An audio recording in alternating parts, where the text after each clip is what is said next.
Bonjour, bienvenue à tous pour la conférence de presse du GIE La Boîte Boisson. Je vous remercie d'avoir fait le déplacement jusqu'à nous. Alors, sans plus tarder, je voulais vous donner quelques informations au départ. D'abord, vous allez avoir une présentation qui va durer à peu près 1 heure. On vous demande de nous poser des questions plutôt à la fin et vous avez en bas, plutôt en haut à droite, un bouton sur lequel les journalistes pourront poser leurs questions. On regrette de ne pas avoir fait cette conférence de presse à la Tour Eiffel comme c'était prévu, mais les conditions sanitaires nous en ont empêché, mais on vous donne rendez-vous l'année prochaine. Alors, on a pour ce moment choisi plusieurs intervenants de manière à ce que vous ayez le maximum d'informations. Donc, je vous les présente. Sandrine Duquerroy de Le Salle, donc vice-présidente de la Boîte Boisson, directrice commerciale chez Krone. Lucien Debévert, directeur du projet Chaque Canette Compte. Et puis, 3 autres personnes qui ne sont pas en présentiel avec nous. Et donc, Mostafa Aboulfara, qui est délégué général de France Aluminium Recyclage. David Van Joenversien, qui est le directeur général du programme européen Evry Can Compte. Et Cyril Vecchi, président du GE La Boîte Boisson et directeur de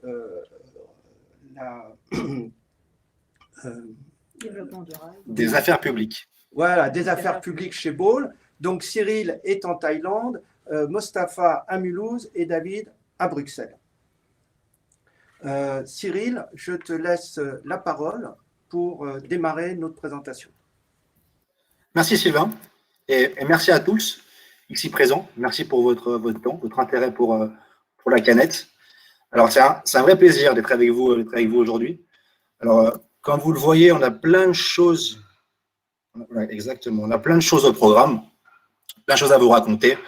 C'est un anniversaire, donc évidemment on va logiquement se tourner vers le passé et voir comment cette petite chose qui paraît toute simple mais qui est bourrée d'innovation a évolué au fil du temps. On va parler du présent et comment la boîte boisson a traversé la crise actuelle évidemment. Elle a fait preuve de résilience dans le contexte actuel que nous connaissons.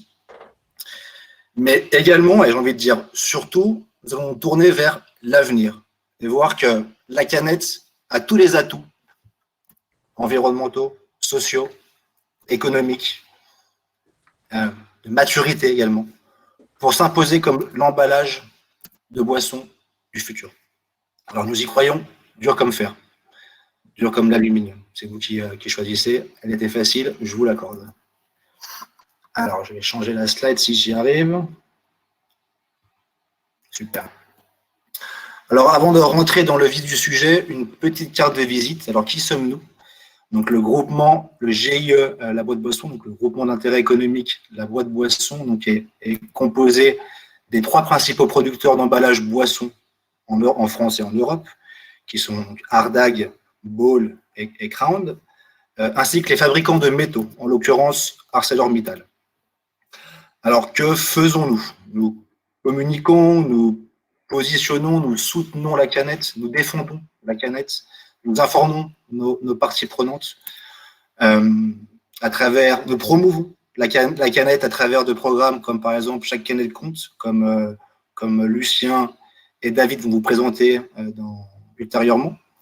Voilà, donc, nous sommes des lobbyistes, mais les gentils lobbyistes, pas les méchants lobbyistes. Donc, les gentils lobbyistes qui œuvrent pour la bonne cause. Une petite présentation du GIE en France, son empreinte sur le tissu français.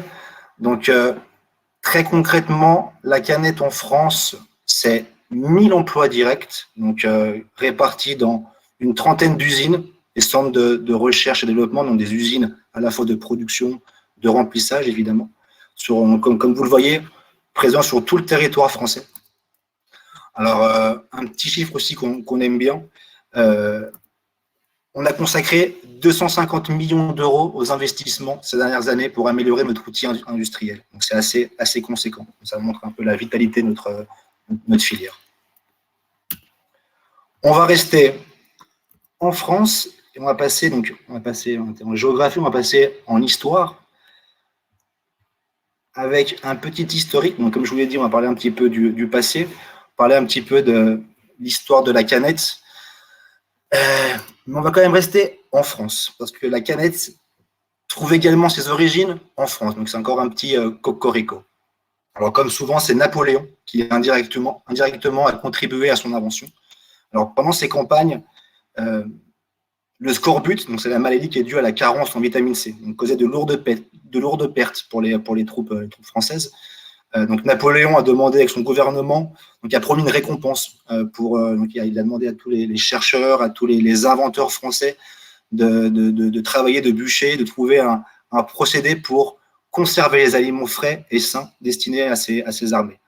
Donc c'est uniquement 15 ans après, donc en 1810, que le prix a été décerné à Nicolas Appert. Donc c'est le père de l'apertisation. C'est le procédé que vous connaissez tous, qui consiste à stériliser les aliments par la chaleur. Donc on va mettre un bain-marie, on va le chlore et on va le stériliser, notamment dans des bocaux, par exemple. Voilà. Donc malheureusement pour Monsieur Appert, le prix étant public, les Anglais ont lorgné un petit peu dessus et ont trouvé que le verre était un peu trop lourd, un peu trop fragile pour les armées, pour une utilisation militaire, on va dire. Et donc, ils ont décidé de changer et de tester des boîtes en fer blanc. Donc, ils avaient une très bonne production à l'époque de fer blanc. Donc, ils ont passé en fer blanc. Voilà, donc on s'est fait voler l'invention par les Anglais. Mais ils ont été fair play. Donc, le Sir Durant, celui qui a breveté la première boîte de conserve, a joué fair play. Il était comme un bon gentleman anglais et a dit que c'était uniquement inspiré d'une invention française. Donc c'était une invention française et que c'était uniquement une inspiration. Donc c'est la petite histoire. Il faut attendre une centaine d'années pour voir les premiers échantillons de boissons arriver en France, c'est-à-dire de mettre des boissons dans ces boîtes en métal. Mais c'est réellement aux États-Unis que les premières productions à grande échelle de canettes vont voir le jour. Donc, on a l'American Can qui va lancer avec le brasseur Kroger. Donc, c'est la canette que vous voyez, enfin la canette, la boîte métal que vous voyez ici sur la slide. C'est une des premières canettes qui voit le jour en 1935. D'accord. Donc, c'est une très belle canette métal 3 pièces avec une ouverture avec ouvre-boîte. Donc voilà, c'était pas non plus. On s'est bien amélioré depuis. Et évidemment, depuis, vous l'imaginez, depuis, c'est une success story. C'est les années 40 et Coca-Cola qui vont vraiment démocratiser la canette. Voilà, donc maintenant, on en trouve dans toutes les boissons, dans tous les styles, dans toutes les couleurs. Un petit point également sur l'innovation 75. Donc c'est un petit clin d'œil. C'est que la Commission européenne a récemment demandé à l'industrie du plastique d'attacher les bouchons des bouteilles en plastique au corps de la bouteille. Donc ça s'appelle les bouchons solidaires. Ça c'est une nouvelle réglementation qui devra apparaître en 2024. Voilà, donc pour la petite histoire, la canette a résolu ce problème de bouchon qui peut s'égarer dans la nature en 75, donc il y a 50 ans, avec la fameuse languette qui reste bien attachée à la canette. Donc voilà, entre la Kruger que vous voyez ici et la canette qui trône sur les rayons en 2020, donc évidemment c'est le jour et la nuit, des progrès ont été accomplis partout. Empreinte carbone, réduction du poids, solidité, conservation de la fraîcheur, la recyclabilité également. Donc, je vais justement passer la parole à Sylvain qui va parler de ses principaux atouts qu'on a mis en avant à travers d'une campagne digitale. Merci beaucoup, Cyril. Et donc, vous avez vu cette boisson Kroger. Et donc, maintenant, on va passer à la campagne que nous avons faite, que vous voyez s'afficher à l'écran. Donc, on a fait cette campagne sur les réseaux sociaux et elle a eu beaucoup de succès parce qu'il y a eu plus d'1 300 000 vues sur cette campagne où nous avons justement mis en valeur les avantages de cet emballage. Donc, vous voyez, Recoucou dit que la canette peut retourner une fois qu'elle a été bu, achetée dans les linéaires, retourne 60 jours après dans une nouvelle canette.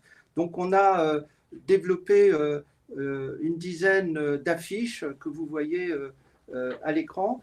Et cette campagne sur les réseaux sociaux a bien touché notre cible favorite qui est celle des jeunes, où je vais sélectionner quelques remarques où les jeunes disaient, voilà, elles sont trop pipou les canettes, c'est tip top, en plus je ne savais pas ça, ou ah oui, truc de dingue. Donc on se rend compte, et c'est aussi l'un des messages qu'on va vouloir passer aujourd'hui, qu'il y a beaucoup d'avantages environnementaux liés à cet emballage et qui sont méconnus. Donc c'est pour ça qu'on a fait cette campagne, une campagne d'ailleurs qui a été déclinée dans plusieurs pays européens, en Hollande, en Allemagne, en Angleterre notamment. Donc voilà, et on va très certainement reconduire cette campagne l'année prochaine. Ce que je voudrais maintenant vous présenter, c'est quelques résultats sur l'année 2020. Et tout d'abord, on a beaucoup de chance parce que notre emballage s'est très bien sorti de la problématique économique et sanitaire que nous avons vécue. Donc sur 2020, les ventes sont en croissance. Ici, vous avez sur le marché alimentaire, sur les 9 premiers mois de l'année, la part de marché de la canette est montée à 21,1% sur le marché des soft drinks. Et surtout, vous voyez une croissance volume et valeur importante et supérieure au marché. Sur la slide d'après, vous voyez que cette croissance a été tirée notamment par le marché des soft drinks, un marché sur lequel la boîte boisson a eu une croissance très supérieure au marché. Vous voyez, 5,4% en volume sur un marché à 1,4% en volume. Et donc, vous voyez pourquoi notre part de marché a progressé. Et ce n'est pas uniquement dû à l'année 2020 où on aurait pu penser qu'il y aurait des reports dus au hors domicile fermé dans le marché alimentaire. C'est une constante depuis plusieurs années. Une constante d'ailleurs liée notamment aux dynamiques d'un certain nombre de marchés dans les soft drinks et notamment les energy drinks où vous voyez qu'ici la croissance est une croissance à 2 chiffres. Un marché d'ailleurs qui est de plus en plus important et qui a augmenté en 2 ans de 30% en valeur pour atteindre 250 millions d'euros. Alors, il y a aussi un certain nombre d'opportunités sur le marché alimentaire, notamment quand vous regardez l'évolution, la part de marché de notre emballage dans les différents marchés, que ce soit nos marchés principaux, les soft drinks ou la bière. On a beaucoup parlé du développement de la proximité, du e-commerce, et vous voyez que pour les soft drinks, notre part de marché en e-commerce est supérieure à notre moyenne. Par contre, elle est inférieure en proximité et c'est complètement l'inverse pour le marché de la bière où la proximité est importante alors que le e-commerce est faible. Donc tout ça, ce sont des éléments que nous partageons de manière à faire mieux référencer notre emballage sur les différents marchés. Alors, comme vous le savez, malheureusement, je dirais la restauration hors domicile a beaucoup souffert en 2020. La boîte boisson a été relativement épargnée. Alors, même si la part de marché dans nos volumes du hors domicile est importante, puisqu'elle est supérieure à 20%, et que la boîte boisson est l'un des emballages les plus importants, on a un peu moins souffert, notamment parce que la boîte boisson est un emballage qu'on dit ambulatoire. Donc, on est moins vendu dans la restauration sur place, qui a plus souffert que la restauration à emporter. Alors, quelques mots sur notre présentation en France en termes industriels. Alors, il faut savoir qu'on vend en 2020 au-dessus de 4,8 milliards de canettes et qu'on va vendre à peu près en 2020 autant qu'en 2019. Donc, on n'aura pas souffert de la crise.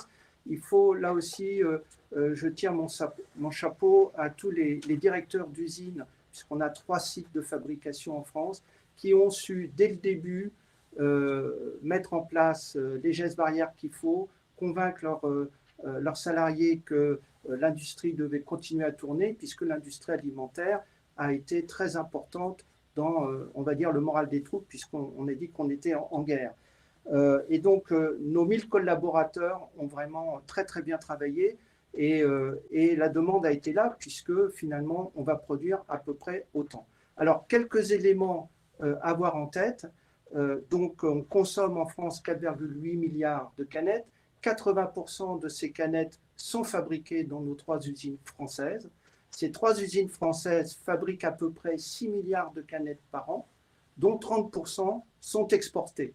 Donc, on est à la fois une entreprise locale, puisque 80% sont fabriqués localement, et une entreprise exportatrice, puisque 30% sont exportés à travers toute l'Europe. Alors, maintenant, je pense ce qui est intéressant, c'est d'avoir une vision un peu plus large de notre emballage.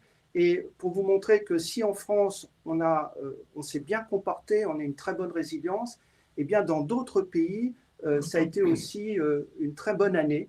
Je ne devrais pas le dire par rapport à d'autres, mais ça a été une très bonne année. Si vous regardez le marché américain, ils vont battre des records à plus de 105 milliards de canettes vendues en 2020. En Europe, c'est à peu près 70 milliards de canettes qui seront vendues, une croissance de l'ordre de 1,5% ces dernières années.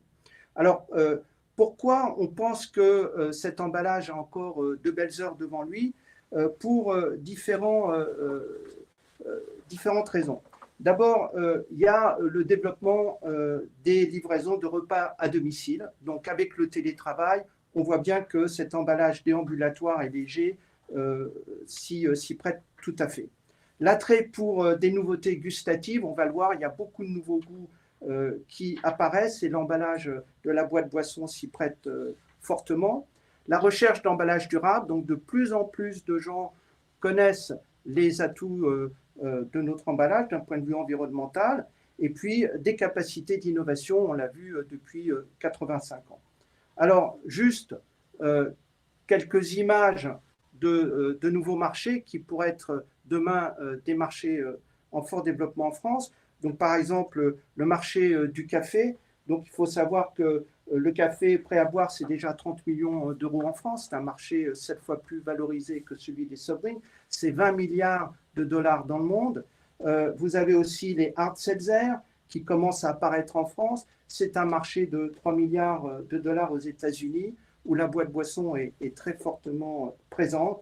Et puis, vous avez tous les marchés du bien-être, la kombucha. Vous avez ici une marque, la Beat Performer, qui capitalise sur la betterave. Donc ça, c'est la slide d'après. Donc il y a une inventivité formidable des start-upers, on va dire, sur le marché des boissons, où la boîte boisson, pour ses qualités environnementales, pour le fait que son impression à 360 degrés lui offre beaucoup de créativité pour la marque, offre de nombreux atouts.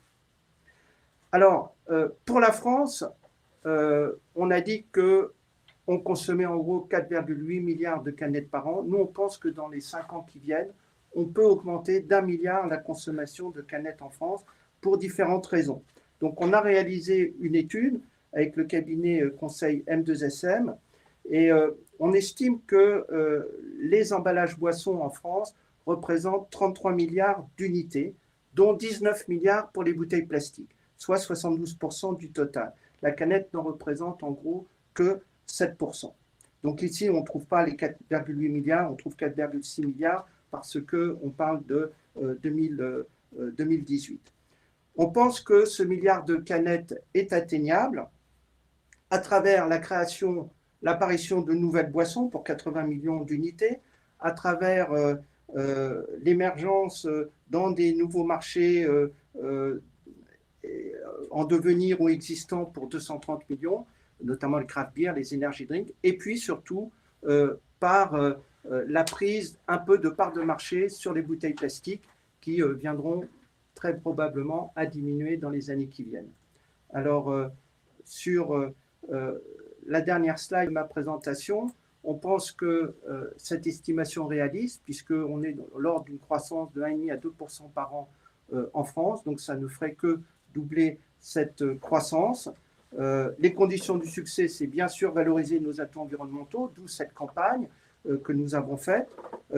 Convaincre les industriels de la vertu de notre emballage, notamment ceux qui font l'eau en bouteille, offrir toujours plus de solutions aux industriels et puis stimuler les start-upers.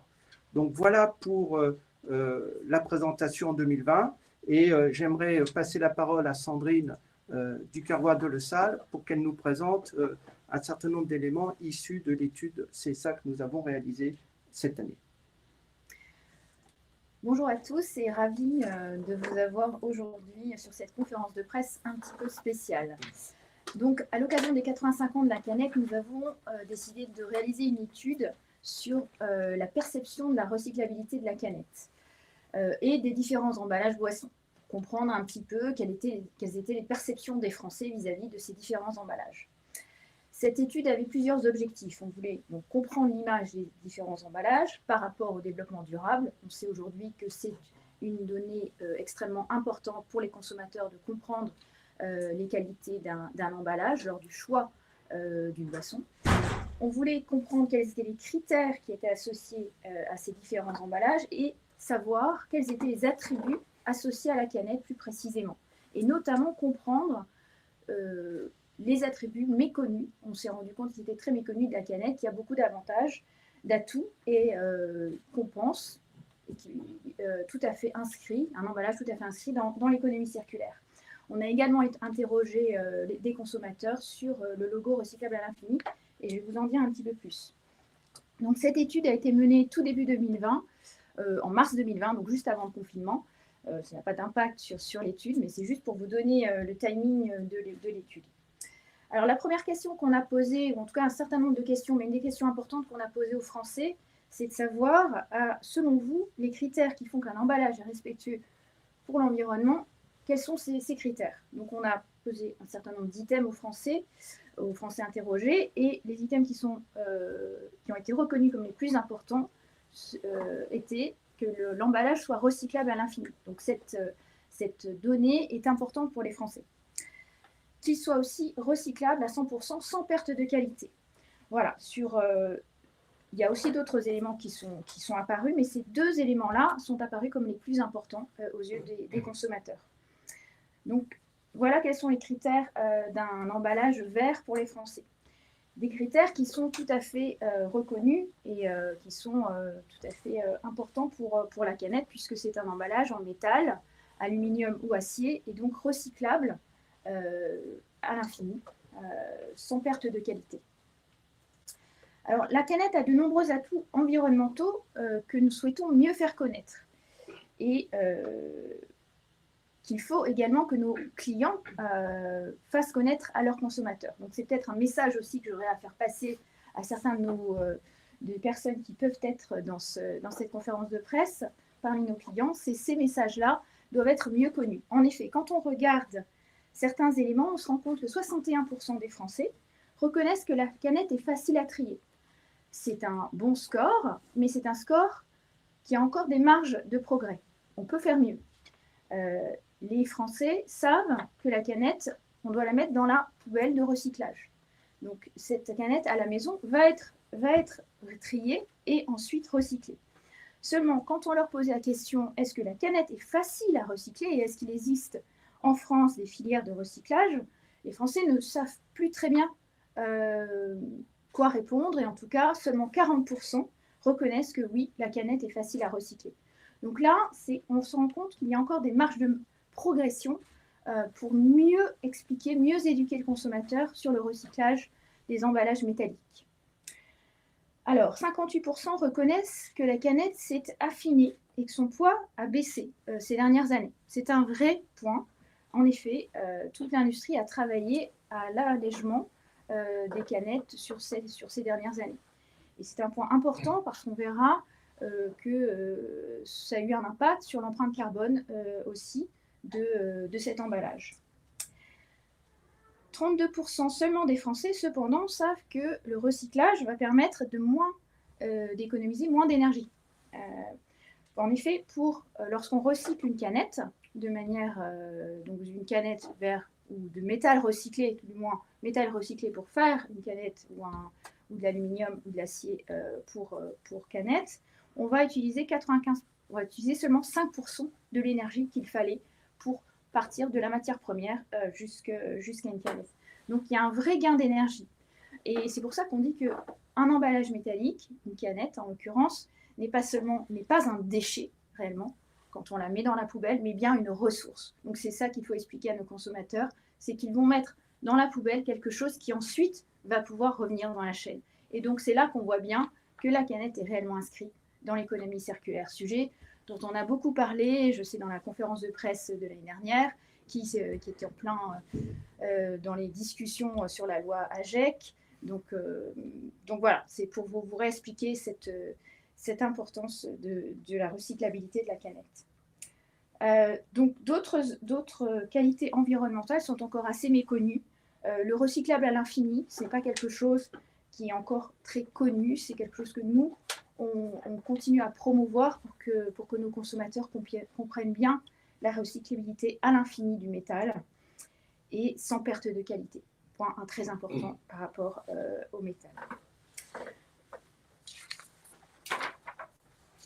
Donc, lorsque l'on expose les Français à tous ces atouts environnementaux, est-ce que leur opinion, ou en tout cas, est-ce qu'ils comprennent mieux les atouts de la canette? Bien oui. On se rend compte, après donc, exposition et en tout cas explication, éducation des consommateurs à ces atouts environnementaux, la plupart ont tout d'abord une meilleure image de la canette, donc la perception augmente pour 74% d'entre eux, et l'intention d'achat augmente également pour 65% d'entre eux. Donc on se rend compte que à travers une meilleure éducation au geste de tri, à la compréhension de ce que c'est que l'emballage métallique et sa recyclabilité à l'infini, tout ceci va avoir un impact positif sur la perception, l'image de la canette et au final l'intention d'achat également de cet emballage. Le slide suivant, s'il vous plaît. Métal, voilà. Je voulais ensuite vous parler du logo métal recyclable à l'infini, qui a été adopté qui a d'abord été lancé par le groupement Metal Packaging Europe, auquel le GIE La Boîte Boisson est associé. Ce logo a été développé il y a 3 ans maintenant et est présent sur le marché français sur 20% des canettes. Un certain nombre de nos clients et distributeurs ont décidé d'apposer ce logo sur leurs canettes et je les en remercie chaleureusement. Et 90% des Français, estiment que ce logo rassure sur le fait que cet emballage soit recyclable. Comme on l'a vu, la recyclabilité est un point extrêmement important dans le choix aujourd'hui d'un emballage pour boisson. Donc ce logo va en effet permettre aux Français de mieux comprendre la recyclabilité de l'emballage. Donc un point très important. Et 76% d'entre eux, lorsqu'on les a interrogés également sur ce logo, estiment que sa présence va les influencer favorablement dans leur achat. Donc je ne peux que demander à tous nos clients de bien utiliser ce logo le plus possible. Dernier point sur lequel je voulais insister, aujourd'hui, 7 canettes sur 10 en France sont recyclées. Donc on l'a dit, les Français, le geste de tri est bien ancré chez les consommateurs français, au domicile. Dans nos centres de tri, les canettes ont l'avantage d'être faciles et économiques à extraire du flux des déchets ménagers, et qu'elles soient en acier ou en aluminium, la canette qui est collectée et triée sera recyclée.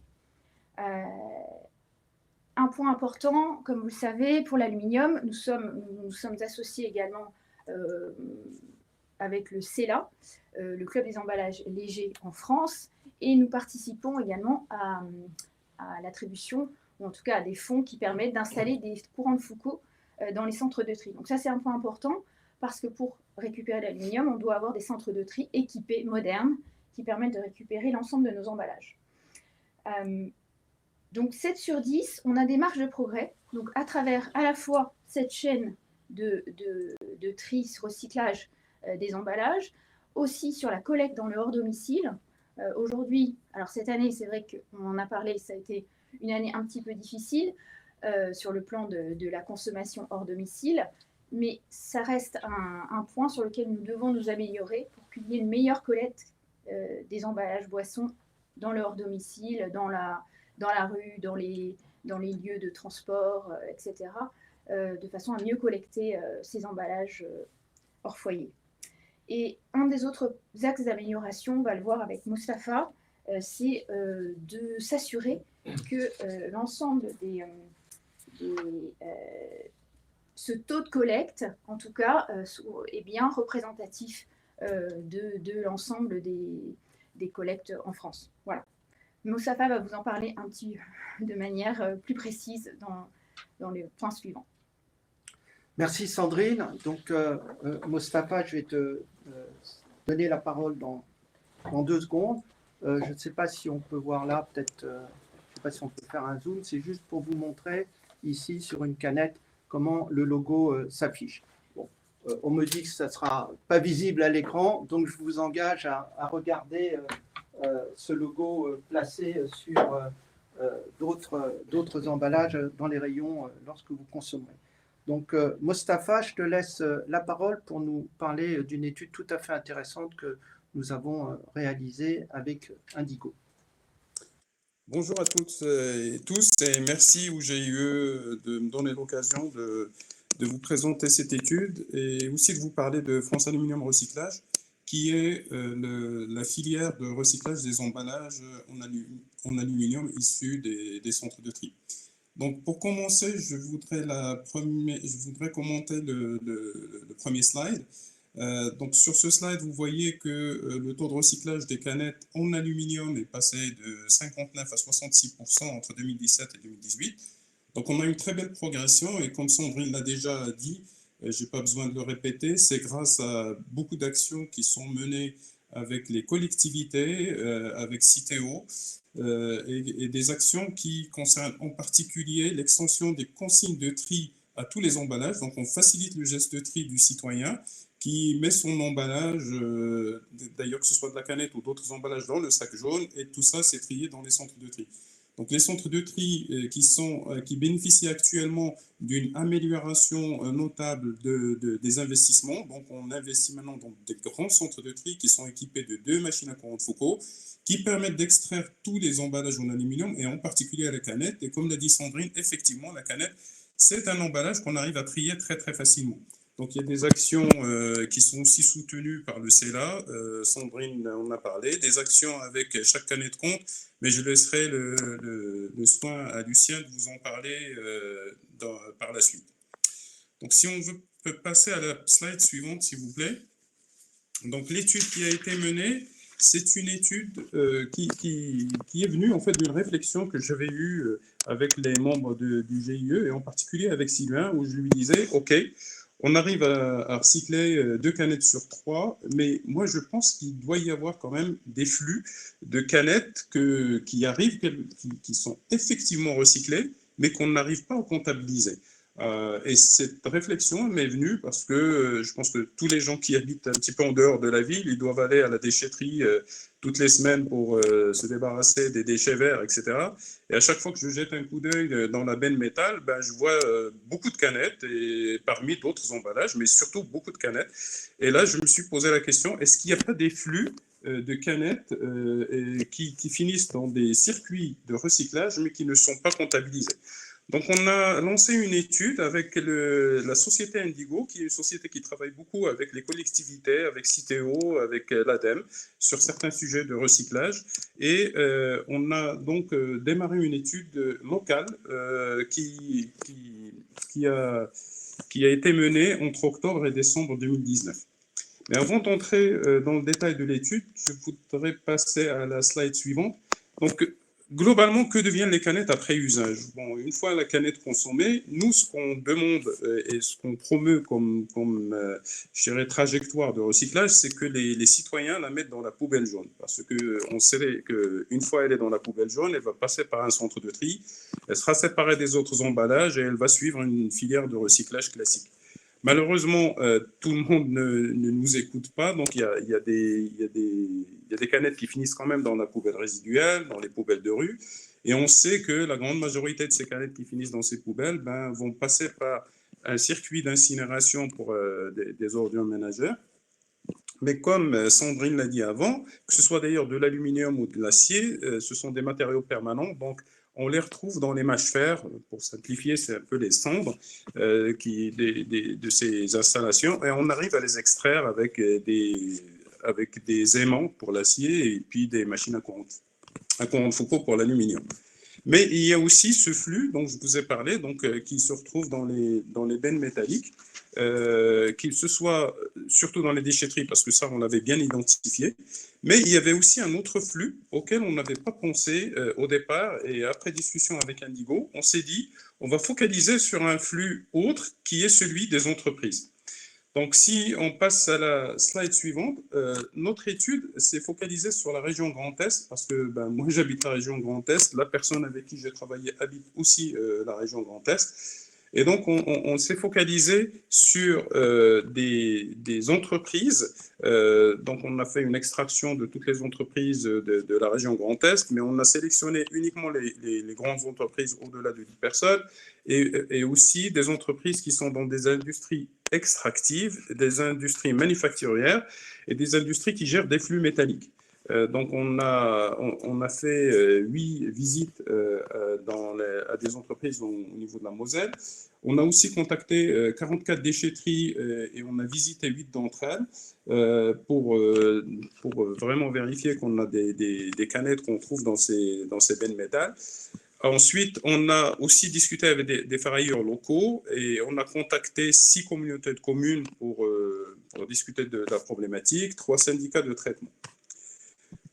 Et donc, quand on passe à la slide suivante, ce dont on s'est aperçu, c'est que, en fait, au niveau des entreprises, 83% de ces entreprises qu'on a ciblées possèdent une benne ferraille, donc elles l'ont. Et aussi, ces entreprises disposent aussi d'un distributeur de boissons. Donc, en fait, les opérateurs se servent au niveau de ces distributeurs. Et les entreprises qu'on a visitées ou avec qui on a discuté du devenir des canettes nous ont assuré qu'une grande partie de ces canettes finissent dans la benne métal parce que les gens trouvent que c'est normal, la canette étant en métal, de la mettre dans la benne métal parce qu'elle va suivre un circuit de recyclage. Effectivement, elle suit le circuit de recyclage, sauf que 38% de ces canettes qui sont effectivement recyclées, elles ne sont pas tracées. On ne sait pas les données physiques, c'est-à-dire les tonnes qui sont effectivement recyclées, ne sont pas rapportées et donc n'entrent pas dans le taux de recyclage des canettes. Donc, quand on a analysé ce sujet, on a bien trouvé qu'on avait des trous dans la raquette. Et en fait, ces trous dans la raquette, ce n'est pas négligeable. C'est-à-dire que globalement, ces trous dans la raquette représentent à peu près 25% des tonnages d'aluminium qui sont récupérés au niveau d'une collecte sélective. Et on va revenir sur cette donnée à la fin de l'exposé. Alors, sans entrer dans les détails des calculs, je vous demande, comme on n'a pas le temps, je vous demande de me faire confiance là-dessus. On a en fait évalué le gisement en se basant donc sur des données concrètes, c'est-à-dire les gens qui mettent en place les distributeurs de canettes nous ont donné des données. Donc, on a pu calculer le nombre de canettes consommées par opérateur et par an. Et quand on a fait ce calcul, on est arrivé à quelque chose qui doit se situer entre 18 et 44 tonnes. Donc, vraiment, il y a une fourchette très large qui demande d'ailleurs à être affinée. Mais on a entre 18 et 44 tonnes au niveau du département de la Moselle de canettes en aluminium qui sont effectivement collectées et recyclées, mais qui ne sont pas rapportées. Et quand on rapporte ça à l'échelle d'une ville comme Forbach, ces tonnages se situent entre 2 et 6 tonnes par an de canettes en aluminium.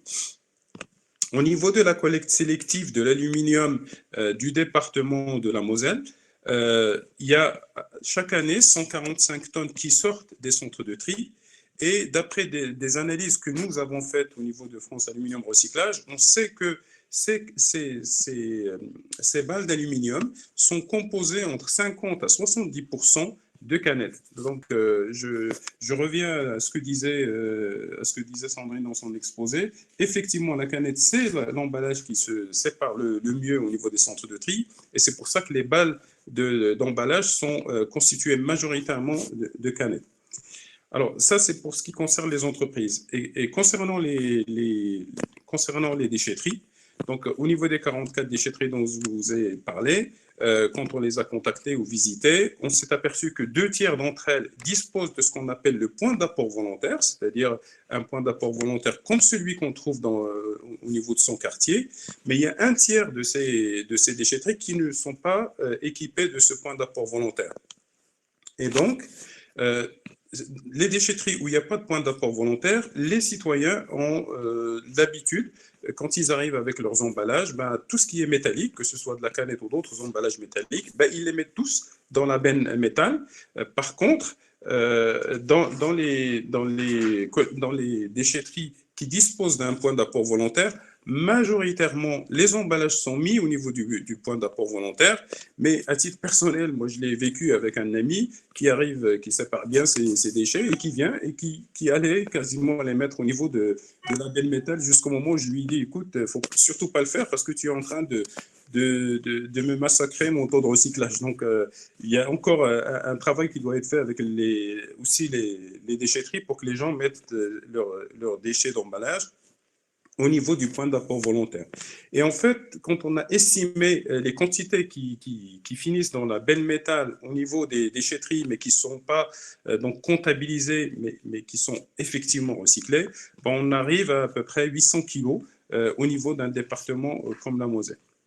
Alors, on arrive pratiquement à la fin de mon exposé. Donc là, on va arriver à une évaluation quantitative de ce qui se passe. Donc, comme je vous ai dit, au niveau de la collecte sélective, on s'est basé pour notre calcul sur une approche conservatrice, c'est-à-dire qu'on a estimé qu'au niveau des tonnes collectées au niveau du département de la Moselle, qui sont de 145 tonnes, la moitié de ces tonnes, ce sont des canettes. Donc, les canettes vont constituer 72 tonnes. L'estimation des canettes qui seraient issues des bennes d'entreprise, donc on a quand même pris aussi une valeur très conservatrice, ça se situe à 18 tonnes.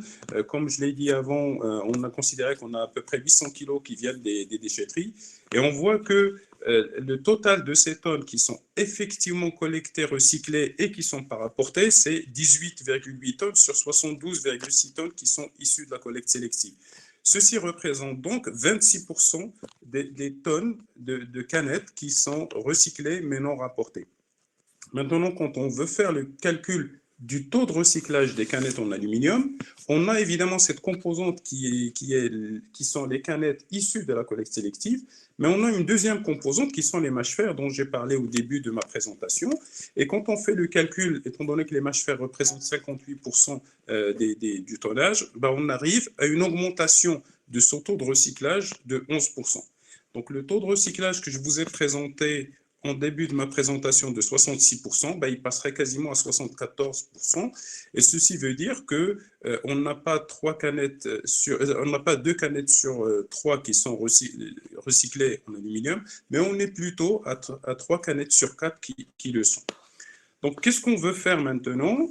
Cette étude qui nous a ouvert les yeux sur ces flux de matières qui sont de canettes qui sont effectivement collectées, recyclées, mais pas comptabilisées, on veut étendre cette étude à l'échelle nationale. Donc, on va choisir d'autres régions. On va essayer d'affiner nos calculs encore plus que ce qu'on a fait pendant cette petite étude de 3 mois. Cette étude a été présentée à l'ADEME, qui l'a trouvée pertinente, et en particulier pour la partie entreprise, parce qu'ils étaient effectivement au courant qu'il y a quand même des canettes qui passent par les déchetteries et qui ne sont pas comptabilisées, mais la partie entreprise les a, entre guillemets, un petit peu surprises, et ils veulent qu'on fasse ce travail de façon un peu plus élargie au niveau national. Et donc, nous allons réaliser une étude en 2021 pour laquelle nous espérons qu'on aura un soutien de l'ADEME pour avoir une évaluation beaucoup plus précise et beaucoup plus étendue au niveau national. Et maintenant, je vais laisser la parole à Lucien qui va vous parler d'une des composantes aussi qui permet d'avoir des tonnes de canettes qui sont collectées, mais cette fois-ci qui sont comptabilisées, c'est le programme Chaque canette compte. Merci beaucoup, Mostafa, pour ces explications très enrichissantes. Lucien, donc, vous allez nous parler du programme Chaque canette compte, en collaboration par la suite avec David pour le même programme, mais au niveau européen. Oui, bonjour à tous. Alors effectivement, Chaque canette compte fête lui ses 10 ans. Donc je vais revenir sur 10 ans de montée en puissance. Alors, quelques dates clés, comme tout bon anniversaire. En 2010, le lancement du programme Chaque canette compte en France, juste après l'Angleterre. On a été présent sur beaucoup d'événements. Comme vous le savez, on va y revenir par la suite. 2014, une date clé, parce que cette expertise que l'on a eue depuis tout ce début du programme nous a permis d'avoir un partenariat inédit avec Citeo. 2015, nous avons créé le concept, peut-on dire, des samplings responsables, notamment à l'initiative de Coca-Cola avec nous. Une généralisation de ces activations auprès des marques dans les années suivantes. Et aujourd'hui, un chiffre un peu emblématique, moderne et actuel, 105 000 followers sur Facebook en Europe pour les Every Can Count. Il faut quand même rappeler qu'on est un programme qui parle que de canettes, de recyclage. L'Instagram français culmine, lui, déjà, après quelques années seulement, à 5 000 abonnés. Alors, 10 ans de montée en puissance, quelques chiffres pour rappeler un petit peu nos missions et nos lettres de noblesse, si on peut dire. Il y a 2 piliers en fait pour le programme Chaque canette compte. Je rappelle, on se focalise vraiment sur la promotion du recyclage de nos emballages dans le hors-foyer avec Chaque canette compte.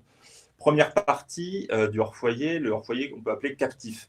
Tout ce qui se passe sur le lieu de travail, dans les écoles, dans les bureaux. Dès le début, en fait, on a voulu travailler avec l'économie sociale et solidaire et le grand réseau qu'on a en France, notamment d'associations caritatives, mais aussi de chantiers d'insertion, de jeunes start-upers qui se lançaient déjà dans la collecte, dans le recyclage. Et aujourd'hui, on a près d'une 50aine de partenaires au local qui sont en fait, avec qui on collabore. On leur donne nos box notamment. Et tous ces partenaires aujourd'hui ont mis en place, grâce à nos box ou grâce à d'autres systèmes, les box gratuites que vous voyez que vous verrez sans doute sur les vidéos par la suite, ont permis de mettre en place le tri sur près de 7000 sites des écoles, des entreprises, des bureaux, des usines, et donc de faire des collectes là pérennes annuellement.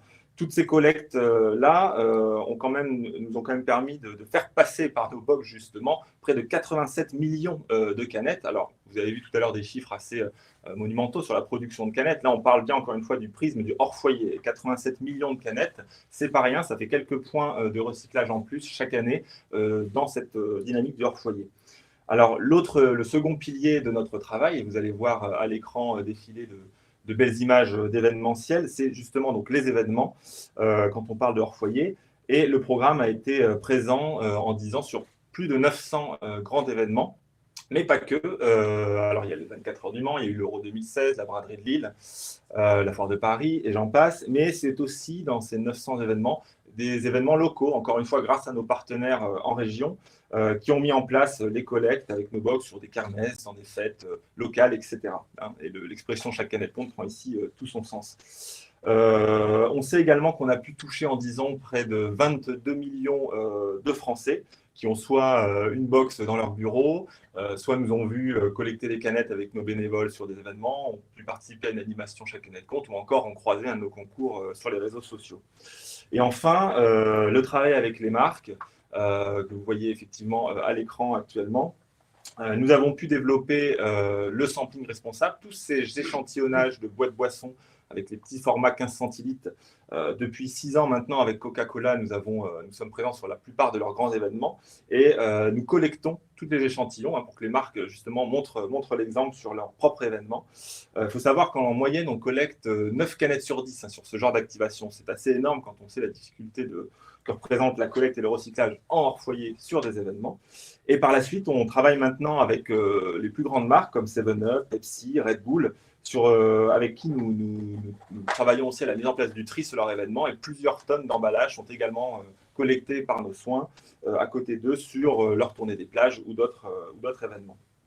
Alors, je reviens sur l'année 2019. Pourquoi? Parce qu'il y a un chiffre tout frais là, qui vient de sortir et d'être validé par Citeo. Il s'agit des tonnages justement de nos partenaires. Alors, il faut savoir que depuis 2014, avec Citeo, nous sommes en mesure de proposer un soutien à la tonne, exactement comme celui des collectivités, hein, pour nos petits acteurs. Je rappelle que ce sont parfois des associations caritatives, hein, et on ne le dit pas assez, mais ces associations caritatives, grâce au tri des canettes en hors foyer, ont pu financer des dizaines d'œuvres caritatives comme des chiens guides. Tous les ans, il y a des chiens guides qui sont financés grâce au recyclage des canettes, notamment en Moselle et à Nancy, des matériels pour des enfants atteints de handicap, etc. Et ces petites entités arrivent à faire valider leur petit tonnage collecté en hors foyer, comme le font les collectivités, ce qui prouve justement le sérieux de cette filière. Et sur les 6000 tonnes à peu près d'emballage, tout confondu, hein, que nos partenaires ont collecté depuis 6 ans, il y en a près de 4000 qui ont été comme ça soutenus par Citeo. Et en 2019, c'est un record, 900 tonnes ont pu être soutenues, ce qui représente quand même un bond de 43% par rapport à 2018. C'est assez conséquent. Alors 2020, je ne vous rappelle pas ce qui se passe en ce moment cette année, malheureusement. On a dû s'adapter à la situation de la crise sanitaire. On a beaucoup parlé d'événementiel, on en a été un peu privé cette année. En 2019, déjà sur les réseaux sociaux, on avait beaucoup renforcé notre présence pour justement aller toucher aussi les jeunes qui n'étaient pas sur les événements avec nous. Et on avait cumulé près de 2 millions de viewers sur nos plateformes Facebook, Instagram, Twitter. Et cette année, tous les mois, on faisait des concours. Sylvain en a parlé tout à l'heure. On a diffusé la campagne des 85 ans. On a fait des sondages pour savoir un petit peu ce que le public plus jeune pensait justement de l'emballage. Des Q&A aussi, savoir ce qu'ils connaissaient sur le tri. Tout ça était très enrichissant et c'est passé en beaucoup de bonne humeur. Et on a cumulé aujourd'hui près de 5 millions de viewers. Donc on a fait plus du double d'audience que l'année dernière sur cette plateforme. Alors, on va vous montrer maintenant des images à nouveau ensoleillées du Tour de France, parce que dès que cela a été possible, on a pu retourner évidemment sur le terrain. Et c'est vrai que, bon, alors le Tour de France, quand on fait un peu le bilan cette année 2020, finalement, ça a été le seul grand événement international sur le territoire qui est passé entre les gouttes, devrais-je dire plutôt entre les postillons du Covid. Et le Tour de France a pu avoir lieu. Et on était fiers de quand même porter la voie du recyclage et d'être présent sur ce grand événement, sur les fan parks à Nice et à Châtelaillon, dans l'ambiance qu'on a connue, hein, pour continuer à sensibiliser le public, à faire des activations recyclage avec le Pixel Can que vous voyez à l'écran. Ça s'est super bien passé. Le public était content justement aussi de parler de recyclage et pas simplement de la crise sanitaire qui s'est lissée. Et pour nous, c'est très important de ne pas lâcher les messages, même en ces temps plus compliqués.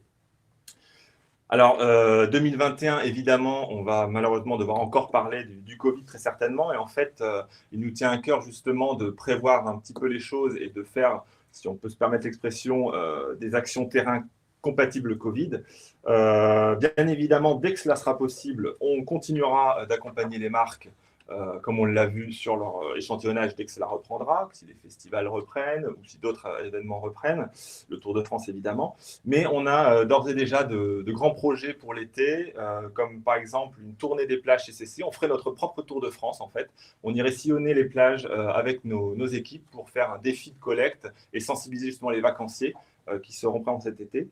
On créera également un concours Pixel Can digital suite au succès sur nos plateformes sociales, proposer aux gens derrière leur écran de créer leur propre visuel, leur fresque et faire un vote, un grand concours. Et le Pixel Can gagnant pourra être réalisé en vrai. Donc voilà un petit peu ce qu'on prévoit pour la suite. Et je vais laisser la parole maintenant à David qui va aussi vous rendre compte des avancées des programmes Every Can Count, mais cette fois-ci au niveau européen.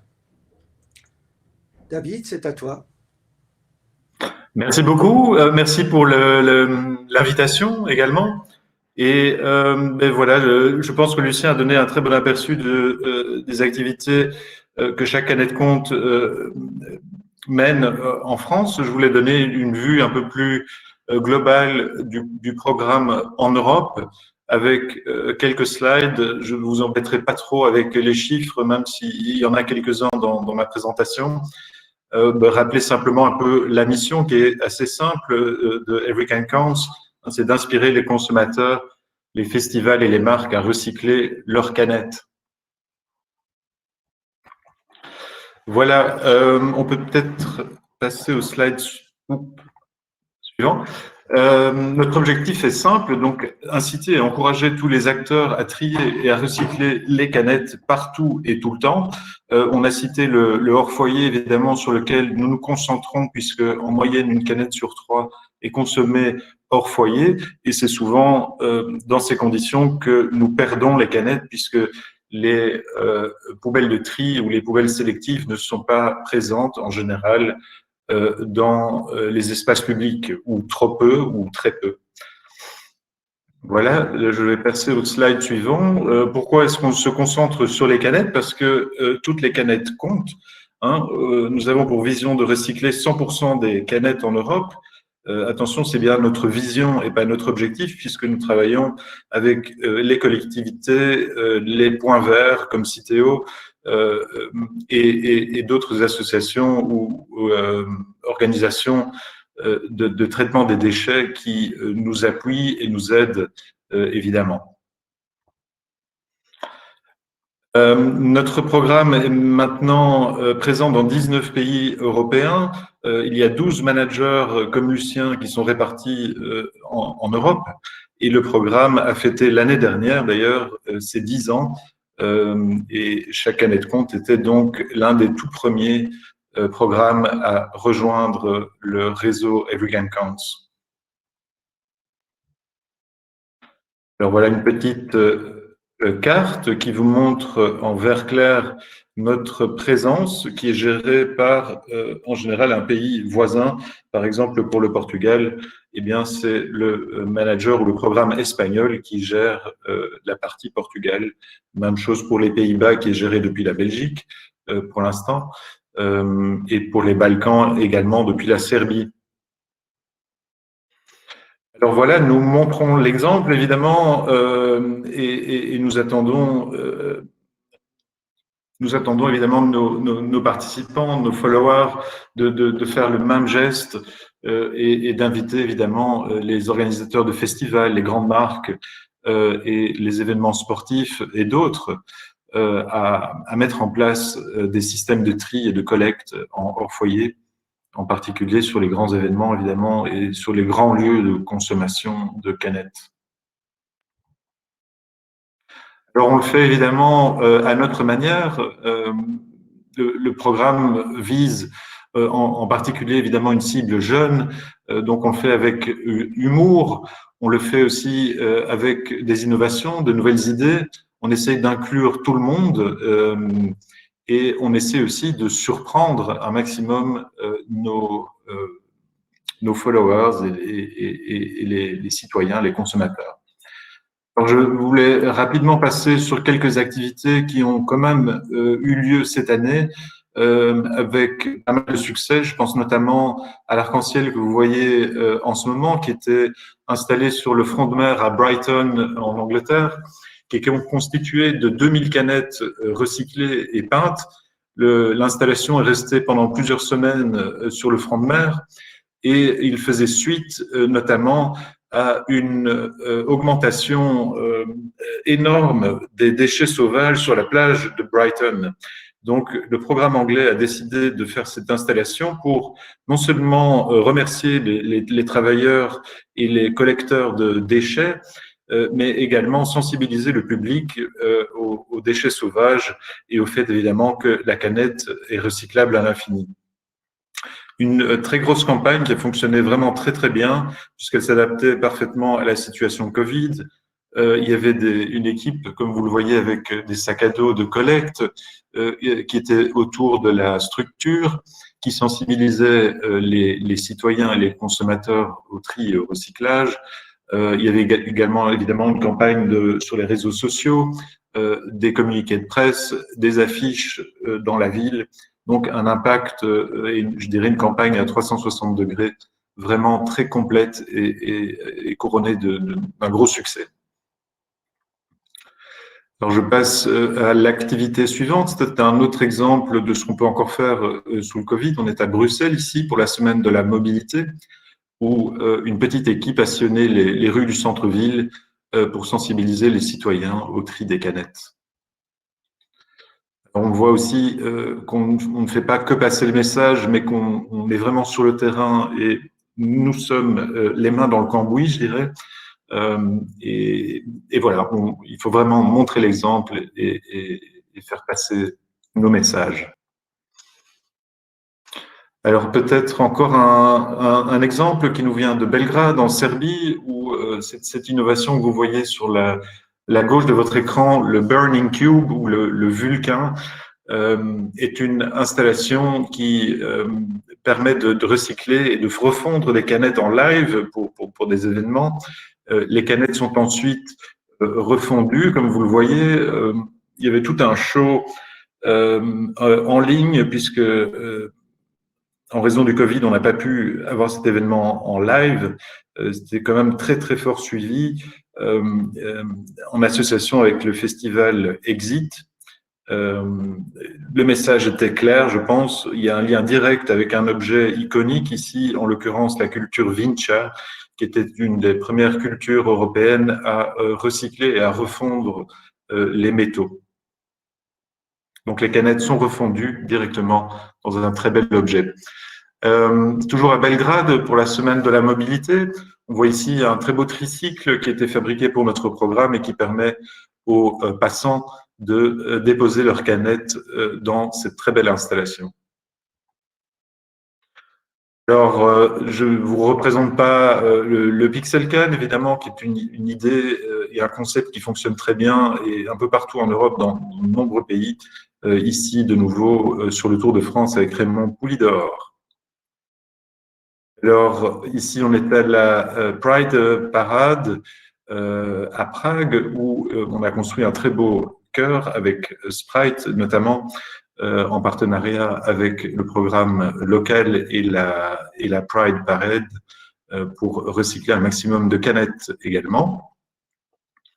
Je voulais revenir vraiment très brièvement sur une grande étude que nous avons menée dans 14 pays européens dans lesquels notre programme est présent pour essayer d'identifier les profils et les profils psychologiques et les comportements vis-à-vis du recyclage en Europe. Alors, on voit ici, j'ai entouré d'un cercle rouge la France, c'est la barre verte foncée tout à gauche de chacun des graphiques, qui montre que seulement 61% des Français pensent que le recyclage est une obligation pour tous les citoyens et les consommateurs. 67% pensent qu'il est urgent de s'adresser au recyclage. Et 57% des Français seulement pensent que quand il s'agit du recyclage, ils aimeraient en faire un petit peu plus. Je passe au slide suivant avec les habitudes de recyclage. De nouveau, un petit focus sur la France, où on voit que seulement 63% des Français recyclent leurs canettes tout le temps. Ce chiffre tombe à 16% si on parle de souvent et à 9% si on dit parfois. Donc, je pense ici aussi qu'il y a une grosse marge d'amélioration possible, non seulement au niveau de l'image de la canette, mais aussi de ses propriétés physiques et de sa facilité de recyclage. Quand il s'agit des emballages de boissons à domicile, donc pas seulement les canettes, seulement 72% des Français affirment toujours trier leurs canettes à la maison. On voit évidemment que quand on passe au hors foyer, eh bien ce chiffre tombe à 26%. Ce n'est pas étonnant puisque de nombreuses poubelles sont manquantes, le tri est absent de la plupart des espaces publics et je pense que notre programme en Europe essaie de pousser un maximum les autorités locales à augmenter ce nombre de poubelles de tri. Alors, ici aussi, très brièvement, les raisons pour lesquelles les gens ne recyclent pas en général, eh bien, la première raison dans tous les pays européens confondus, eh bien, c'est qu'il n'y a pas assez de poubelles de tri et de recyclage quand les gens se déplacent en dehors de leur domicile. Donc voilà, je pense que on a fait la boucle et on a démontré évidemment toute la valeur et de notre programme. Je voulais terminer avec une petite vidéo promotionnelle que nous avons faite cette année. Elle dure un peu moins d'une minute ou à peine plus. Voilà, merci beaucoup. Et on peut lancer la vidéo peut-être.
Merci David pour ce panorama européen du programme Chaque année compte, Every Can Count. Cyril, je te laisse la main pour conclure rapidement. Merci Sylvain. Aux questions. Merci Sylvain. Merci à tous les intervenants. Je ne vous ai pas menti, c'était un programme très dense. J'espère qu'il vous a plu. La canette est une success story qui a traversé les modes, qui s'est adaptée aux modes de consommation, qui sont plus nomades, plus instantanés, plus festifs. Alors, aujourd'hui, nous sommes devant une nouvelle montagne, j'ai envie de dire, un nouveau défi pour l'industrie. Donc, cette préoccupation grandissante, exponentielle, pour les enjeux environnementaux, pour les enjeux climatiques. Alors, historiquement, et on ne s'en cache pas, la canette n'a pas forcément été perçue comme un emballage durable pour différentes raisons. Ça, ce sont les émotions, ça, c'est l'image, c'est la perception. Après, il y a les faits, et les données brutes. Et si on regarde les chiffres d'empreinte carbone, de recyclabilité, on s'aperçoit que la canette est l'emballage boisson qui répond au mieux aux deux principaux défis de notre secteur, qui sont circularité, empreinte carbone. Donc la canette est la championne du recyclage. Donc c'est l'emballage le plus recyclé au monde. 69% des canettes sont recyclées au niveau mondial. Au niveau de l'empreinte carbone, on a fait des progrès considérables, complètement. C'est assez fou ce qu'on a réalisé au cours des dernières années. Et le meilleur dans cette histoire, c'est que le meilleur est à venir. Donc on peut augmenter le taux de recyclage et on va le faire. On va continuer à diminuer le poids de la canette. On va décarboniser l'aluminium de nos canettes. On a beaucoup de leviers de réduction de l'empreinte carbone. Donc vous pouvez compter sur nous pour travailler sur ces sujets. Donc 85 ans de succès, mais le meilleur est à venir. Voilà pour la petite conclusion. On passe aux réponses, questions-réponses. Oui. Arnaud, allez, des questions. Première question de Nature à Science. Quelle part des canettes recyclées redevient réellement une canette plutôt que d'être recyclée dans l'industrie? Cyril, tu veux prendre la main ou tu veux que je réponde? C'est une donnée qui est... Il n'y a pas de données concrètes sur le sujet. Je ne sais pas si moi, tu as des données sur ça, mais on y bosse. On veut améliorer ce taux de recyclage. Ce qui est important pour le métal, ce qui est important pour la canette, c'est le taux de recyclage. Donc, peu importe que ça retourne dans une canette, que ça retourne dans une bicyclette ou un moteur de voiture, l'important, c'est que le métal permet d'avoir ces boucles, ces vies infinies, sans perdre, sans dégrader la qualité. Donc, c'est vraiment Un indicateur qui compte, c'est vraiment la recyclabilité, le taux de recyclage.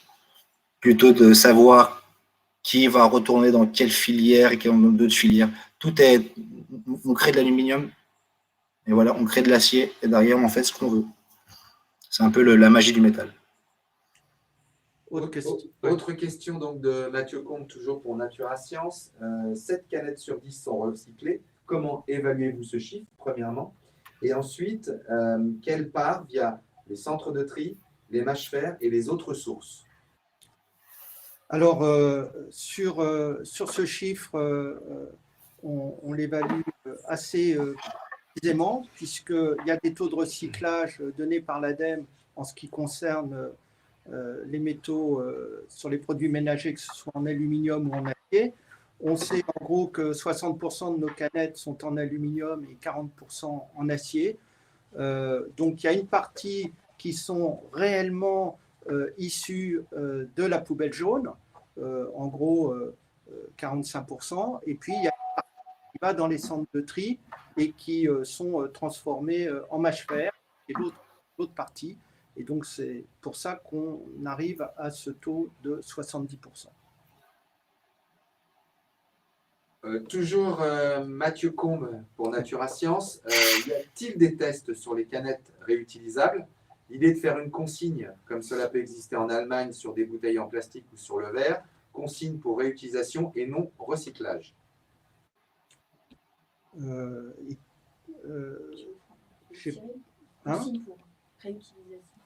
Oui, bah, en fait, on l'a dit, pour nous, ce qui est important, c'est d'augmenter la collecte et que par derrière, le taux de recyclage monte en puissance et donc tout le métal collecté ainsi sera réutilisé. Donc, s'il y a consigne, ça peut aider, bien sûr, à augmenter le taux de recyclage. Encore faut-il que la consigne soit bien mise en place dans tous les lieux de consommation et notamment dans le hors-domicile. Question de Denis Lemoine de RIA. Pouvez-vous nous donner la part acier et aluminium en France? Oui, T'as pas écouté. il y a 2 minutes, en fait, en 2018, il y a 60% des canettes qui sont fabriquées et consommées en France qui sont en aluminium et 40% en acier. Dans les années qui vont venir, la part de l'acier va diminuer parce que de plus en plus d'usines vont s'équiper en ligne d'aluminium, notamment une usine en France. Il y a 2 usines qui sont en aluminium. La troisième à Bierne est en train de changer pour mettre ses lignes d'acier en aluminium. Donc, globalement, cette part va considérablement augmenter entre 80 et 90% dans les années qui viennent. Question de Geneviève Goubin, liquide et conditionnement. Allons-nous vers le tout aluminium?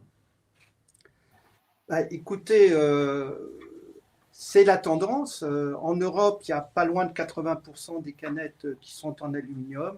Et en France, une fois que toutes les usines seront en ligne en aluminium, oui, on sera pas loin de 90%. Question de Denis Lemoine pour RIA. Quelle est la quantité d'énergie nécessaire à la production d'une canette en recyclé et quel est l'impact carbone? Cyril? Alors, si vous voulez, ouais, je vais répondre. Alors, ce qui est important dans ces chiffres-là, c'est plutôt la comparaison entre le recyclé et le vierge. Donc, notamment pour l'aluminium, Sandrine l'a évoqué, l'énergie, ou un point de carbone, ça marche aussi. L'énergie requise pour le recyclage, c'est 5% de l'énergie nécessaire pour la production d'aluminium vierge. Donc, il y a un énorme bénéfice de recycler par rapport à utiliser du vierge. D'accord. En ordre de grandeur absolue, je crois que le recyclé est aux environs de 0,5 tonnes de CO2 par tonne d'aluminium recyclé. Voilà pour les chiffres. Toujours pour Denis Lemoine de RIA. Outre l'intérêt statistique, la boucle de recyclage par les bennes déchetterie au lieu de la poubelle jaune a-t-il un impact sur la qualité du recyclage pour l'acier et pour l'alu? Mostafa, peut-être. Non, en fait, le point le plus important pour nous, c'est que c'est pas comptabilisé. Mais en fait, quand ça finit dans une benne métal, Ça part chez un ferrailleur qui va séparer les deux métaux. En général, c'est essentiellement de l'acier et de l'aluminium qu'on trouve dans ces bennes. Et donc, chacun des métaux va suivre sa voie de recyclage. Le problème, quand même, c'est plus pour les collectivités parce qu'il faut savoir que chaque tonne de matériaux qui passe par la poubelle jaune fait bénéficier les collectivités d'un soutien CITEO. Et si ça passe dans la benne à métaux, ben c'est pas comptabilisé. Donc, les collectivités ne vont pas bénéficier de ce soutien. C'est aussi une perte entre guillemets de recettes pour les collectivités. Toujours dans le recyclage, Isabelle Monrosier pour la Radio du Goût nous demande si une canette détériorée peut être recyclée. Oui, absolument. Je peux répondre parce qu'en fait, quand les canettes sortent d'un centre, elles sont mises en balle. Donc, en fait, les canettes et les emballages en général sont mis en balle et elles sont donc écrasées. Donc, ça n'a aucune importance qu'elles soient écrasées ou pas. Alors, toujours question d'Isabelle Monrosier pour la Radio du Goût. Quel est le plus grand contenant existant aujourd'hui? Pourrait-on imaginer une canette de 75 centilitres, voire 1 litre, pour remplacer les bouteilles en plastique? Alors, ça existe des canettes d'1 litre déjà et de 75 centilitres dans pas mal de pays, notamment dans les pays de l'Est, où notamment en Russie, il y a des canettes d'1 litre pour mettre de la vodka. Donc, si on veut consommer de la vodka en 1 litre, remplacer la bouteille verre ou la bouteille plastique par une canette, il y a des possibilités. Mais oui, ces emballages existent et ce serait intéressant d'ailleurs de voir demain un industriel faire des tests de commercialisation en France.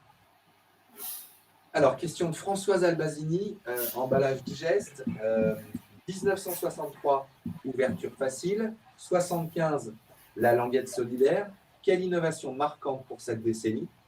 Et quelle est celle qui se prépare pour la prochaine décennie? Sandrine, tu as quelques éléments là-dessus ou Non, Cyril? Cyril peut-être aussi. Non, je pense qu'on réfléchit à un certain nombre d'innovations. C'est vrai que certains de nos clients nous demandent de pouvoir refermer la canette. Je pense que ça, c'est un des vrais sujets. Est-ce qu'on ira vers cette innovation-là? C'est à réfléchir au sein de l'industrie. Voilà, je pense que d'autres innovations, l'ouverture facile, l'ouverture complète, je veux dire 360, c'est quelque chose qui a été aussi une innovation de cette période, qui est assez peu utilisée, mais par certains crafts, des brasseurs au Royaume-Uni, qui utilisent donc une ouverture complète de la canette, qui en fait presque un verre à boire. Je pense que ça, c'est une innovation qui pourrait être d'ailleurs plus mainstream. Voilà, c'est deux idées en tout cas qui ne sont pas encore complètement sur le marché. Oui. Cyril, tu as des éléments à partager ou je vais me rabâcher, mais c'est vrai que le grand défi pour nous, comme industriels, ce sera d'avoir d'optimiser notre empreinte environnementale. Donc, il faudra travailler. La prochaine innovation, ce sera quelque chose de mirobolant avec multimatériaux. Non, ce sera quelque chose de simple, quelque chose qui sera adapté à la consommation, adapté au recyclage. Donc voilà, là-dessus, rien de plus à ajouter. Alors, d'autres innovations quand même, c'est sur la forme. Hein. Il y a encore 3-4 ans, il y avait un marché français avec simplement la forme 33 centilitres standard que vous connaissez. Et cette forme est devenue maintenant allongée, donc, parce que elle a montré sa modernité, son attractivité au consommateur. Donc, à travers la forme de l'emballage, on peut aussi susciter un certain nombre d'innovations. Alors, puisqu'on est dans l'innovation, Isabelle Bachelard de Singular nous demande quel avenir pour le vin en canette en France et ailleurs? Alors, moi j'y crois. Voilà, donc ça fait partie des marchés, je pense, qui doivent se développer en France. Ça existe déjà en Angleterre, il y a déjà au moins une dizaine de marques qui existent en Angleterre. Ça existe aussi aux États-Unis. Et donc, on me pose parfois la question en disant, bah oui, mais les Français qui sont des grands amateurs de vin, pourquoi ils boiraient du vin en canette. Et en fait, les Français sont très curieux. Et vous voyez que, par exemple, pour les chaînes de fast-food, pour McDonald's, c'est l'un des plus grands pays du monde, la France, en termes de chiffre d'affaires. On voit que la vente à emporter, les livraisons, tout ça se développe énormément. Donc, je crois que pour le vin, ce serait une occasion aussi de développer une nouvelle modernité avec des vins faciles à boire, en petite dose pour le pique-nique. Question de Denis Lemoine pour RIA. Quel est le prix moyen d'une canette de 50 centilitres? Oh, une canette est dans le hors domicile, en gros, c'est 1 euro. Donc, 50 centilitres, ça doit être un petit peu plus. Ça dépend, c'est des bières. Hein, donc, il y a des bières, surtout en 50 centilitres, qui peuvent valoir beaucoup plus cher, qui peuvent atteindre 2 euros. Les boissons energy drinks, c'est 1,20 €. Alors, une question de Dominique Huret pour Cantech. Avec la sortie de la Grande-Bretagne de l'Union, y aura-t-il des conséquences sur le marché français en termes d'export, de matières premières, de recyclage, etc. Alors, donc déjà, on ne connaît pas encore les conditions du Brexit, mais je pense que les industriels se sont organisés. C'est vrai qu'il y avait des flux entre la France, le continent, on va dire, et le UK, et on fait en sorte de limiter ces flux. Aujourd'hui, on a 3 usines, comme on l'a dit, en France. Ces usines, elles fabriquent essentiellement pour le marché français et puis une partie du marché allemand et Benelux. Il y avait peut-être des exports ou des imports du UK, mais je pense que c'est très très limité. Donc non, on n'envisage pas en tout cas, pas de conséquences importantes. Ça, c'est un point important, ça, hein, par rapport à d'autres filières. La canette est une industrie qui est locale, que ce soit la production, que ce soit également le recyclage. Le recyclage, 90% des canettes sont recyclées en Europe. Donc, c'est une histoire locale, une histoire européenne. Oui. Voilà. Comment on va y faire face avec des lignes de production supplémentaires en France, tout simplement. Parce que c'est également une industrie qui est extrêmement facile de mettre en œuvre. Il faut juste rajouter une ligne dans un endroit qui est déjà prévu, les coûts sont modérés, et voilà, il n'y a pas d'investissement complètement délirant à mettre en œuvre. Et la plupart de nos usines ont, disons, un cercle de clients proches de cette usine. Hein, on dit qu'en général, on essaie de vendre des canettes dans un rayon de le plus proche possible, mais jusqu'à 300 ou 400 km. C'est un petit peu l'optimisation d'une usine de canettes aluminium. Voilà, donc les usines françaises ont leurs clients en France ou en tout cas dans des pays très très limitrophes. Alors, je reviens sur la question de Denis Lemoine de RIA. Le prix de l'emballage 50 centilitres, je pense que sa question est plus le prix sortie fabrication de chez les canmakers. Oui. C'est pas quelque chose qu'on partage. Est-ce qu'on partage? Non, en général, non, on ne partage pas. Non. Il faut laisser les industriels discuter ensemble. Voilà. Bien, mais écoutez, en ce qui concerne les questions, j'espère que je n'en ai oublié aucune. Ah oui, si, excusez-moi, Françoise Albazini vient d'en poser une. Comment réduire l'empreinte carbone? Quelles sont les pistes d'optimisation des process de production pour réduire? Alors, je vais prendre la parole et puis la laisser après à Cyril ou Sandrine. L'un des meilleurs moyens de réduire l'empreinte carbone, c'est de réduire le poids de l'emballage. Et la canette a perdu 30% de son poids, qu'elle soit en acier ou en aluminium, ces 25 dernières années. Donc ça, c'est la piste principale et qui n'est pas simple puisqu'elle doit, entre guillemets, maigrir sans perdre ses qualités de résistance. Cyril ou Sandrine, peut-être vous avez d'autres informations. Si tu veux, je vais compléter. C'est vrai qu'en termes d'allègement, c'est un levier qui marche, qui est très efficace. On est actuellement sur le marché, on est à moins de 10 grammes pour une canette de 3 centilitres, donc c'est rien du tout. C'est rien du tout par rapport à des bouteilles en verre qui peuvent dépasser 200, 300 grammes. Donc, on est déjà sur des niveaux extrêmement compétitifs en termes de poids. Et on va continuer à réduire. Ça, c'est sûr. D'autres leviers, si on augmente le taux de recyclage, automatiquement, on va diminuer l'empreinte carbone. Si on augmente le contenu en matière recyclée, on va diminuer l'empreinte carbone. Si nos suppliers, donc ceux qui nous donnent de l'aluminium, aussi travaillent pour diminuer l'intensité carbone de leur production, on va également y bénéficier. Il y a plein de leviers pour continuer de diminuer l'empreinte carbone. Et là-dessus, on va s'y atteler. On sait que c'est ultra important pour les années à venir. Si je peux ajouter une remarque, c'est Mustapha. Il y a tout un travail qui est fait actuellement sur une anode autre que carbone. Oui. Ouais. C'est quelque chose qui a été annoncé, qui devrait arriver en 2025.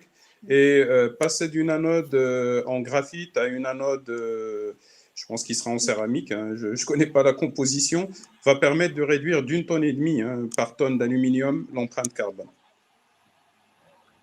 Alors, je pense que Françoise Albazini nous demande une petite précision sur le poids. Elle nous demande justement quelle est la limite du poids. Alors, il n'y a pas de limite théorique connue. Je sais que nos concurrents sur d'autres filières, donc, eux sont en train de toucher un petit peu les limites, on va dire, de l'expérience consommateur, avec le problème pour le plastique. Si c'est trop léger, ça va. Quand on va ouvrir, le liquide peut partir. On a aussi, ils ont aussi d'autres limites. Donc je pense que eux, ils sont plus proches des limites. La canette, il n'y a pas de seuil connu actuellement. C'est vrai que les capacités qu'a annoncé Sylvain de solidité, c'est complètement hallucinant. Dans un petit truc de 10 grammes, pouvoir contenir une pression de, c'est combien, 9 tonnes? C'est juste incroyable. Et il n'y a pas forcément encore de limite sur ce point-là. Il faut savoir que la paroi d'une canette, actuellement, est plus fine qu'un cheveu. Vraiment, on parle de nanomètres en termes de matière. Ouais. Très bien, je pense que ça va être la dernière question. Jean-Marc Cholet pour Actu Agri nous demande qui sont les fabricants de canettes sur le marché et est-ce que c'est un marché très concurrentiel? Alors, les fabricants en France sont Ball, Krohn et Ardagh. Il y en a d'autres qui existent en Europe, qui exportent leur emballage sur le marché français notamment. Donc il y a 5, 6, 7, 8 peut-être grandes entreprises qui fabriquent des canettes dans le monde. Donc c'est un marché relativement concentré parce qu'il y a beaucoup d'investissements à faire et que c'est très sophistiqué en termes de réalisation de la canette. Ça reste un marché concurrentiel, oui, parce qu'on a vu que des nouveaux acteurs sont arrivés sur le marché en Belgique, en Allemagne. Donc, il y a eu des investissements très récents d'acteurs tout à fait nouveaux sur le marché européen. Donc oui, on est on l'a dit tout au long de cette conférence de presse, on est dans un secteur dynamique avec une croissance forte. Et donc qui attire de nouveaux entrants sur le marché européen et notamment proche français. Bien, c'était, je pense, la dernière question. Donc, on tenait à vous remercier d'avoir assisté à cette conférence de presse pour la qualité de vos questions. Et n'hésitez pas évidemment à revenir vers nous pour plus de détails si vous le souhaitez. Vous allez recevoir un dossier de presse, bien évidemment. Et on vous donne rendez-vous l'année prochaine, on espère, de nouveau, si possible, à la Tour Eiffel pour fêter la 3e édition des Canettes d'Or. Merci beaucoup. Merci à tous. Merci. Au revoir. Au revoir. Merci beaucoup, au revoir.